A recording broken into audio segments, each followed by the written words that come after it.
ఉలవల టొమాటో రసం. సో ఇది కూడా చాలా చాలా హెల్దీ అండి. మరి ముందుగా కావాల్సిన పదార్థాలు ఏంటో చూసేద్దాం. ఉలవల టొమాటో రసం తయారు చేసుకోవడానికి కావాల్సిన పదార్థాలు: నానబెట్టుకున్న ఉలవలు 1 కప్పు, టొమాటో ముక్కలు 1/2 కప్పు, ధనియాలు 1 టేబుల్ స్పూన్, జీలకర్ర 1 టేబుల్ స్పూన్, మెంతులు కొద్దిగా, మిరియాలు 2 టేబుల్ స్పూన్లు, ఉల్లికాడలు 1 కప్పు, చింతపండు రసం 1/2 కప్పు, రాళ్ల ఉప్పు తగినంత, కారం 1 టేబుల్ స్పూన్, పచ్చిమిర్చి 4, కొత్తిమీర కొద్దిగా, నూనె 3 టేబుల్ స్పూన్లు, ఎండుమిర్చి 4, ఇంగువ 1/2 టేబుల్ స్పూన్, కరివేపాకు కొద్దిగా, పసుపు 1/2 టేబుల్ స్పూన్. ఉలవల టొమాటో రసం తయారు చేసుకోవడానికి కావాల్సిన పదార్థాలన్నీ కూడా రెడీగా ఉన్నాయి. ఇక్కడ ఉలవల గురించి చెప్పాలి అంటే అండి, ఉలవలు మనకి షుగర్ లెవెల్స్ ని చాలా వరకు తగ్గిస్తాయి. అంటే బ్లడ్ షుగర్ లెవెల్స్ ఉంటాయి కదా, అవి చాలా వరకు కంట్రోల్ చేస్తాయి. అందుకే మధుమేహంతో ఇబ్బంది పడుతున్న వారు, హై ఇన్సులిన్ లెవెల్స్ ఉన్న వాళ్ళు 100% ఉలవల్ని తీసుకోవాలి. ఎందుకంటే వాళ్ళకి చాలా మంచిది షుగర్ లెవెల్స్ తగ్గించే విషయంలో. అలాగే ఉలవల్ని మనం మజ్జిగతో పాటు కలిపి తీసుకున్నాం అనుకోండి, ఎంత చలువ చేస్తుంది తెలుసా. అలాగే మన కడుపులో మంట లాంటివి ఉంటే కూడా చాలా వరకు తగ్గిస్తుంది. అలాగే మనకి ఉలవలు ఏంటి అంటే మంచి ఎనర్జీ. సో మంచి ఎనర్జీని ఇస్తాయి. సో మంచి ప్రోటీన్స్ అండ్ మినరల్స్ ఉంటాయి కాబట్టి ఆరోగ్యానికి చాలా మంచిది. అందుకే ఉలవచారు, బిర్యానీ ఇవన్నీ కూడా చాలా ఫేమస్ కదా. ఉలవచారులో మనకు క్రీమ్ వేసుకొని తింటే కూడా చాలా బాగుంటుంది. ఓకే, సో ఫస్ట్ మనం ఏం చేయాలంటే ఇదిగోండి, ఇలా ఒక ఆవిరి పాత్ర తీసుకోవాలి. ముందుగా ఆవిరి పాత్రను వెలిగించుకునే ముందు నానబెట్టుకున్నటువంటి ఉలవలు 1 కప్పు తీసుకుంటున్నాను. 1 కప్పు మొత్తం తీసేసుకుంటున్నాను. ఆ తర్వాత దాంట్లో ఒక 1/2 కప్పు టొమాటో ముక్కలు, అంటే 1 కప్పు ఉలవలు తీసుకుంటే దానికి 1/2 కప్పు టొమాటో ముక్కలు అనమాట. సో దీంట్లో మనం చక్కగా వాటర్ పోసుకొని ఒక 2-3 విజిల్స్ వరకు పెట్టేసుకుందాం. ఓకే, సో ఇప్పుడు స్టవ్ వెలిగించేసుకుందాం. అంటే ఫస్ట్ ఈ ప్రాసెస్ మనం చేసుకుంటే ఏంటంటే దీని పని అది చేసుకుంటూ ఉంటుంది. సో మనం మిగతా ప్రాసెస్లు అవి చేసేసుకోవచ్చు. ఓకే, సో ప్రస్తుతానికి ఈ ఆవిరి పాత్రను ఇటువైపు పెట్టేసుకుందాము. ఇటువైపు మరో బాండి పెట్టేసుకుందాము. సో ఇప్పుడు మరో పక్క పెట్టేసుకుంటే ఇటువైపు విజిల్స్ వస్తూ ఉంటాయి. మరోవైపు ఏం చేయాలంటే ఈ స్టవ్ ఆల్రెడీ వెలిగే ఉంది కాబట్టి దీంట్లో మనం ఒక చారు పొడిలాగా తయారు చేసుకుందాం. ఓకేనా. సో చారు పొడిలో భాగంగా ఏమేమి వేస్తున్నాము? ముందుగా మిరియాలు, అంటే కొంచెం ఘాటుగా, మనకు మిరియాల రసం అందరికీ చాలా ఇష్టం కదా. అలాగే మనకు ఊపిరితిత్తులకు కూడా చాలా బాగా హెల్ప్ చేస్తుంది. దగ్గులు, జలుబులు అలాంటివి రాకుండా ఉంటుంది, వచ్చినా కూడా త్వరగా వెళ్ళిపోతాయి. సో అలా మనకు చక్కగా మిరియాలు కూడా తీసుకున్నాము. అలాగే దానికి తగ్గట్టుగా కాస్త ధనియాలు, అలాగే కొంచెం జీలకర్ర, అలాగే కొన్ని మెంతులు ఎక్కువ వేయనక్కర్లేదండి. సో ఇవన్నీ కూడా మనం ఒక్కసారి వేయించేసుకుందాం.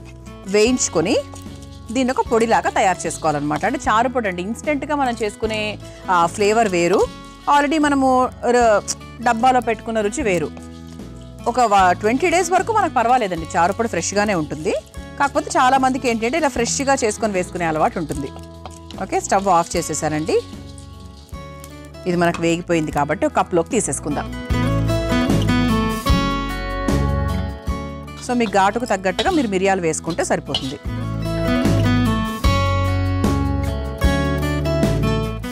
ఓకే, ఇప్పుడు చక్కగా నేను ఈ విజిల్స్ వచ్చే లోపు నేను దీన్ని చక్కగా ఒక పొడిలాగా తయారు చేసుకొని తీసుకొచ్చేస్తాను. ఆ తర్వాత ఏం చేయాలనే విషయం చెప్పేస్తాను. ముందుగా పొడి తయారు చేసుకొని తీసుకొచ్చేస్తాను. ఇదిగోండి, చక్కగా నేను పొడి తయారు చేసేసుకున్నాను. ఆహా, స్మెల్ అయితే బ్రహ్మాండంగా వస్తుందండి. సో ప్రస్తుతానికి ఇది చారు పొడి కాబట్టి పక్కన పెట్టేసుకుందాం. ఓకే, సో చారు పొడి రెడీ అయిపోయింది కాబట్టి సో ఇప్పుడు మనకి ఇది 4 to 5 విజిల్స్ వచ్చిందండి. ఉలవల్ని మనం రాత్రంతా నానబెట్టుకుంటే ఇది ఇంకో ప్రాసెస్ చాలా ఈజీగా అవుతుందన్నమాట. ఓకే, ఒకసారి చూద్దాం.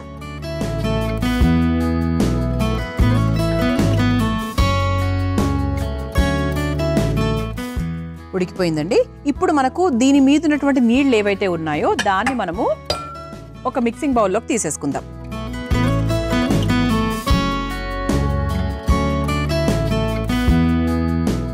ఓకే, ఈ నీళ్లు మనం మళ్ళీ వాడుకుందాం, ప్రస్తుతానికి పక్కన పెట్టేసుకుందాం. ఇప్పుడు పప్పు గుత్తితో ఒకసారి ఈ ఉలవల్ని చక్కగా ఇలా మ్యాష్ చేసేసుకుందాం. సో ఇలా చక్కగా మనము పప్పు గుత్తితో ఆల్మోస్ట్ మెత్తగా మనం చక్కగా ఇలా మ్యాష్ చేసేసుకున్నాం. ఇప్పుడు మళ్ళీ స్టవ్ వెలిగించేసుకుందామండి. ఇప్పుడు ఇందులో ఏమేం వేయాలి అంటే మనము ముందుగా ఇలా నీళ్ళగా తీసుకొని పెట్టుకున్నాం కదా, సో పై భాగాన్ని మొత్తం తీసుకొని పెట్టుకున్నాం వాటర్ లేయర్ని, అదంతా కూడా మళ్ళీ ఇందులో వేసేస్తున్నాను. ఓకే, ఆ తర్వాత ఉల్లికాడలు, సన్నగా తరుక్కున్న ఉల్లికాడలు, ఆ తర్వాత కాస్త రాళ్ళ ఉప్పు, రాక్ సాల్ట్, ఆ తర్వాత పచ్చిమిరపకాయలు, ఆ తర్వాత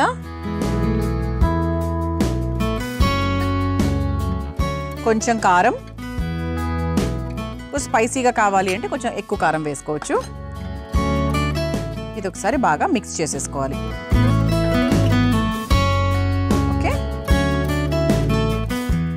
ఆ తర్వాత మనం ముందుగా తయారు చేసుకొని పెట్టుకున్నటువంటి ఈ చారు పొడి ఏదైతే ఉందో అది ఇందులో వేసేసుకోవాలి. ఆల్మోస్ట్ కొంచెం ఘాటుగా కావాలి అంటే ఒక 2.5 స్పూన్ల దాకా వేసుకోవచ్చండి. ఇది కూడా ఒకసారి బాగా మిక్స్ చేసేసుకోవాలి. ఆ స్మెల్ అయితే అసలు చాలా బాగా వస్తుందండి. ఇది కొంచెం బాగా మరగాలి. ఓకే, కొంచెం కొత్తిమీర కూడా వేసేసుకుందాం.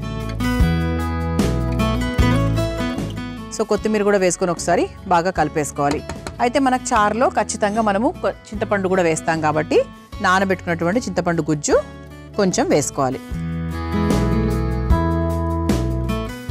కొంచెం అంటే ఇది ఎక్కువ వేసుకున్నా కూడా బాగానే ఉంటుందండి, పుల్ల పుల్లగా చాలా బాగుంటుంది.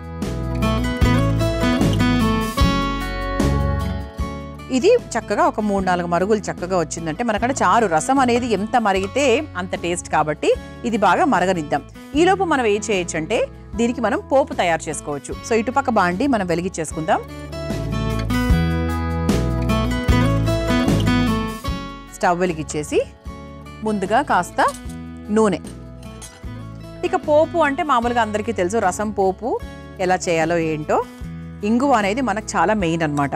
ఓకే, బికాజ్ రసానికి అలాగే సాంబారు పులుసులకు మనకు ఇంగువ పోపు అనేది చాలా మంచి టేస్ట్ తీసుకొస్తుంది. సో ఆయిల్ వేసేసుకున్నాం కదా, కొంచెం మనకు వేడైన తర్వాత ఇక పోపులో భాగంగా అన్నీ మనం మెల్లిమెల్లిగా వేసేసుకోవచ్చు. ముందుగా జీలకర్ర,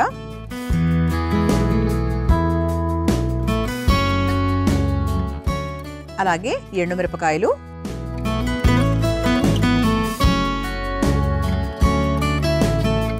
అలాగే కొంచెం పసుపు, అలాగే మన ముఖ్యమైన మరో ఇంగ్రీడియంట్ ఏంటంటే ఇంగువ వేసుకొని చివరిగా కాస్త కరివేపాకు కూడా వేసేసుకొని కలుపుకొని మనం స్టవ్ కూడా ఆఫ్ చేసేసుకోవచ్చండి. ఇటువైపు మనకు పోపు పూర్తయిపోయింది. ఇటువైపు ఏమో చక్కగా మీరు చూస్తున్నట్టయితే మన ఉలవచారు టొమాటో రసం చాలా చాలా బాగా అవుతుంది. ఓకే, ఇది ఒక 2 మినిట్స్ ఇలా వదిలేద్దాం. ఓకే, సో ఇటువైపు మనకు చక్కగా రసం మరుగుతూ ఉంటుంది, మరోవైపు పోపు కూడా రెడీ అయిపోయింది కాబట్టి ఒక 2 మినిట్స్ తర్వాత చక్కగా మనం పోపును ఈ రసంలోకి వేసేసుకోవచ్చు. మనం చక్కగా పోపు తయారు చేసుకున్నాము, ఇటువైపు ఏమో రసం కూడా బాగా మరుగుతోంది, మన ఉలవల టొమాటో రసం. ఇది అయిపోయిందండి, ఇక స్టవ్ కూడా ఆఫ్ చేసేసుకోవచ్చు. ఇప్పుడు మనం తయారు చేసుకున్న పోపు ఏదైతే ఉందో అది చక్కగా ఈ రసంలోకి వేసుకొని మిక్స్ చేసేసుకుందాం. కొంచెం పోపును మనకు చివరిగా మనము సర్వింగ్ బౌల్లోకి వేసేసుకోవచ్చు. మనది ఈరోజు సర్వింగ్ బౌల్ కూడా కాదండో, సర్వింగ్ బకెట్.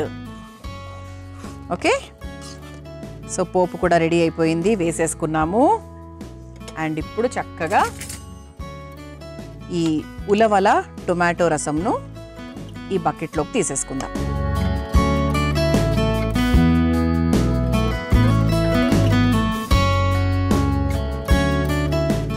సో పైన నుంచి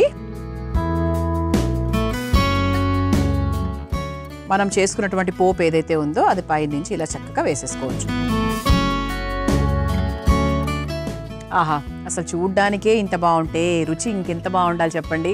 ఉలవల టొమాటో రసం మీరు తయారు చేసుకోవాలనుకుంటే కావాల్సిన పదార్థాలు, తయారు చేసుకునే విధానం మరొకసారి చూసేయండి. ఉలవల టొమాటో రసం తయారు చేసుకోవడానికి కావాల్సిన పదార్థాలు: నానబెట్టుకున్న ఉలవలు 1 కప్పు, టొమాటో ముక్కలు 1/2 కప్పు, ధనియాలు 1 టేబుల్ స్పూన్, జీలకర్ర 1 టేబుల్ స్పూన్, మెంతులు కొద్దిగా, మిరియాలు 2 టేబుల్ స్పూన్లు, ఉల్లికాడలు 1 కప్పు, చింతపండు రసం 1/2 కప్పు, రాళ్ల ఉప్పు తగినంత, కారం 1 టేబుల్ స్పూన్, పచ్చిమిర్చి 4, కొత్తిమీర కొద్దిగా, నూనె 3 టేబుల్ స్పూన్లు, ఎండుమిర్చి 4, ఇంగువ 1/2 టేబుల్ స్పూన్, కరివేపాకు కొద్దిగా, పసుపు 1/2 టేబుల్ స్పూన్, ఉలవల టొమాటో రసం తయారు చేసుకునే విధానం.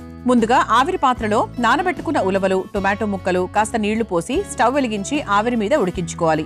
ఇప్పుడు మరో స్టవ్ వెలిగించి బాండీలో మిరియాలు, ధనియాలు, జీలకర్ర, మెంతులు వేసి వేయించి ఒక బౌల్లోకి తీసుకుని పొడి కొట్టుకుని పక్కన పెట్టుకోవాలి. ఇప్పుడు ఉడికించుకున్న ఉలవల నీళ్లను కూడా ఒక బౌల్లోకి తీసుకుని ఉడికించుకున్న ఉలవలను మెత్తగా మెదుపుకోవాలి. ఇప్పుడు స్టవ్ వెలిగించి అదే ఆవిరి పాత్రలో ఉల్లికాడలు, రాళ్లుప్పు, పచ్చిమిర్చి, కారం, కొత్తిమీర, మెత్తగా రుబ్బుకున్న చారుపొడి, చింతపండు రసం వేసి కలిపి మరిగించుకోవాలి. ఇప్పుడు మరో స్టవ్ వెలిగించి బాండీలో నూనె వేసి వేడయ్యాక అందులో జీలకర్ర, ఎండుమిర్చి, పసుపు, ఇంగువ, కరివేపాకు వేసి వేయించుకుని మరుగుతున్న ఉలవచారులో వేసి కలిపి ఒక సర్వింగ్ బకెట్లోకి తీసుకుని పైనుంచి వేయించుకున్న పోపును వేసి సర్వ్ చేసుకుంటే ఉలవల టొమాటో రసం రెడీ.